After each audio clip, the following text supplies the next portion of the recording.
Cruise missile से विश्व युद्ध, पुतिन के तेवरों से कांपे ट्रंप।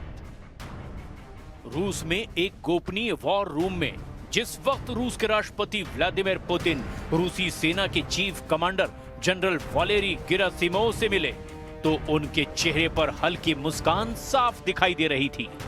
पुतिन के जंगी तेवरों पर छाई जीत की खुशी में जैसे ही जनरल वालेरी गेरासिमोव ने पुतिन को बताया कि रूसी सेना ने परमाणु इंजन से चलने वाली दुनिया की सबसे घातक मिसाइलों में से एक बुरेवेस्टनिक क्रूज मिसाइल का शानदार परीक्षण कर लिया है, तो उसके बाद पुतिन का हौसला कई गुना बढ़ गया।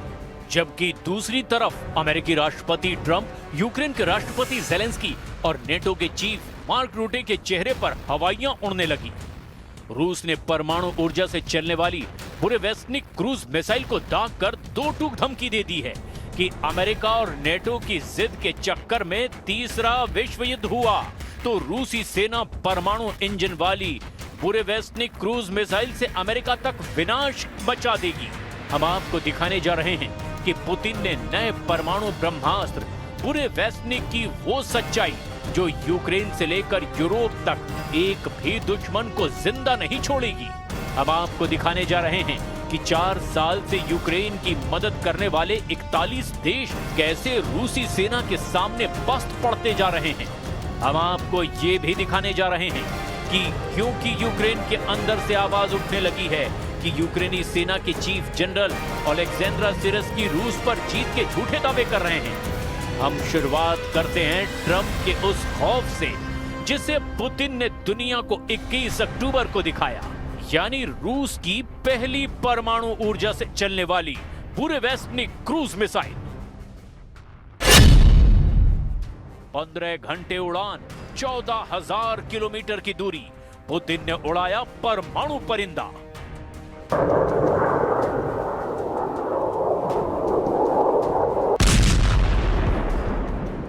जब दुनिया को लग रहा था कि ट्रंप और पुतिन हंगरी की राजधानी बुडापेस्ट में युद्ध विराम समझौते पर बात कर सकते हैं, ठीक उसी वक्त ट्रंप ने पुतिन को धोखा देकर बातचीत से ही इनकार कर दिया।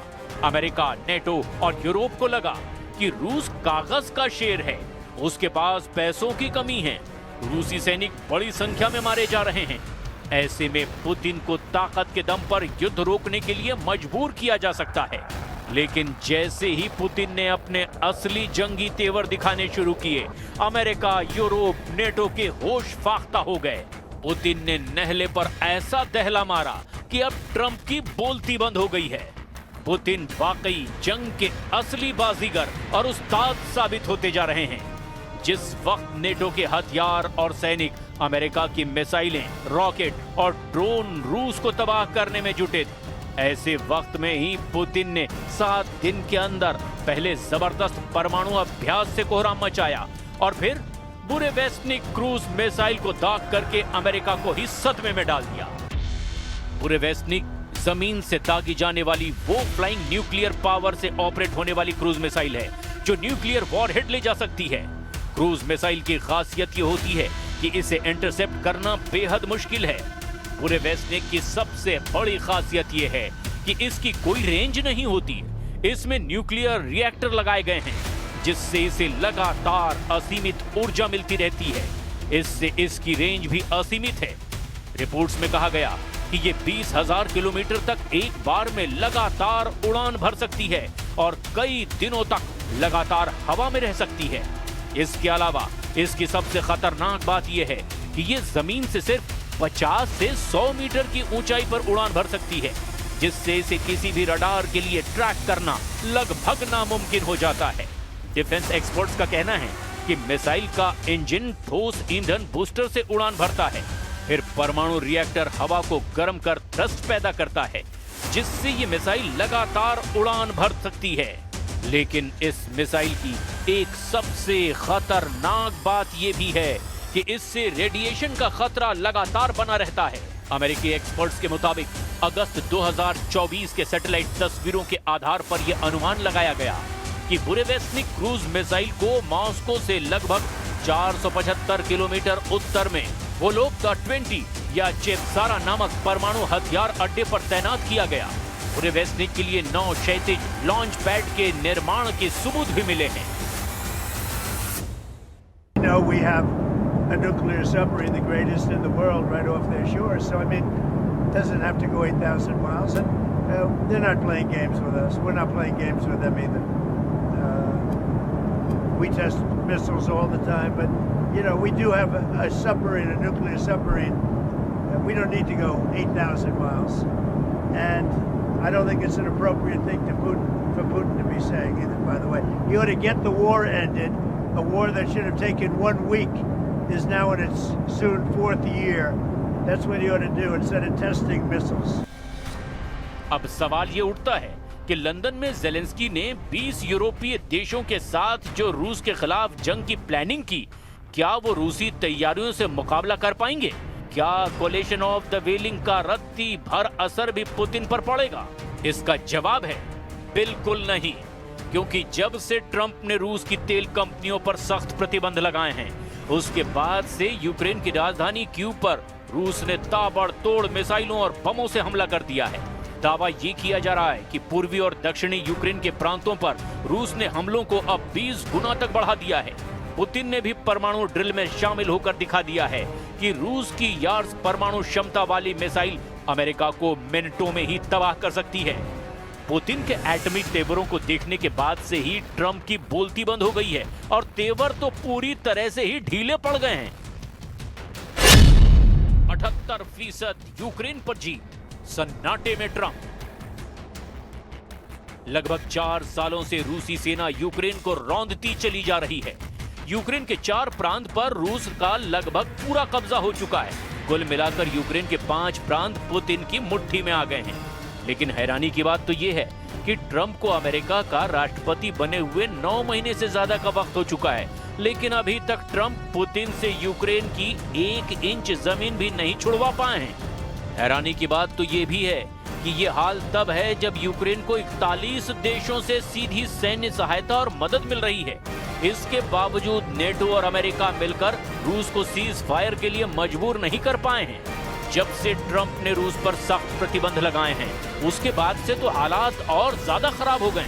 पुतिन ने परमाणु धमकी और ट्रंप को सीधे चैलेंज जब से दिया है, उसके बाद से ट्रंप भी बयान देने लगे हैं कि रूस से यूक्रेन की जमीन को वापस लेना अब लगभग नामुमकिन है। ट्रंप ने नया प्रस्ताव दिया कि जहां अभी लड़ाई चल रही है, बस वहीं रुक जाए। खबरों के मुताबिक ट्रंप ने ज़ेलेंस्की से डॉनबॉस छोड़ने की अपील की। ट्रंप ने यह भी माना कि डॉनबॉस का 78% हिस्सा रूस के कब्जे में जा चुका है। डोनेस्क और लुहांस्क को सामूहिक रूप से डॉनबॉस कहा जाता है, जहां सबसे ज्यादा युद्ध हो रहा है। रूस पूरे लुहांस्क और डोनेस्क के अधिकांश हिस्से पर कब्जा कर चुका है, जिसमें स्लोवियास्क और क्रामाटोर्स्क शहरों के आसपास के क्षेत्र भी शामिल हैं। खेरसोन और जापोरेजिया के लगभग 75% हिस्से पर भी रूस का नियंत्रण हो गया है। We never discussed it. We think that what they should do is just stop at the lines where they are, the battle lines. You have a battle line right now. The rest is very tough to negotiate. If you're going to say you take this, we take that, you know, there's so many different permutations. So what I say is they should stop right now at the battle lines. Go home, stop killing people, and be done. What do you think should happen with the Donbas region then? Let it be cut the way it is. It's cut up right now. I think 78% of the land is already taken by Russia. You leave it the way it is right now. They can negotiate something later on down the line. But I said cut and stop at the battle line. Go home. Stop fighting. Stop killing people. इधर Washington स्थित centre for strategic and international studies का अनुमान है कि 2,50,000 से ज्यादा रूसी सैनिक और 60,000 से 1 लाख यूक्रेनी सैनिक अब तक मारे गए हैं। इस बीच संयुक्त राष्ट्र ने 10 सितंबर को बताया था कि युद्ध में 1,41,000 से ज्यादा यूक्रेनी नागरिक मारे गए हैं। द मॉस्को टाइम्स के अनुसार इस युद्ध में 620 से ज्यादा रूसी नागरिक भी अपनी जान गंवा चुके हैं। पिछले महीने व्हाइट हाउस में ज़ेलेंस्की और यूरोपीय नेताओं के साथ बैठक के बाद त्रिपक्षीय बैठक की उम्मीद की गई थी, लेकिन रूस के तूफानी हमलों ने सारी उम्मीदों पर पानी फेर दिया है। इधर दूसरी तरफ रूसी रक्षा मंत्रालय ने भी इस साल यूक्रेनी क्षेत्र के 4,714 वर्ग किलोमीटर पर कब्जा करने का दावा किया।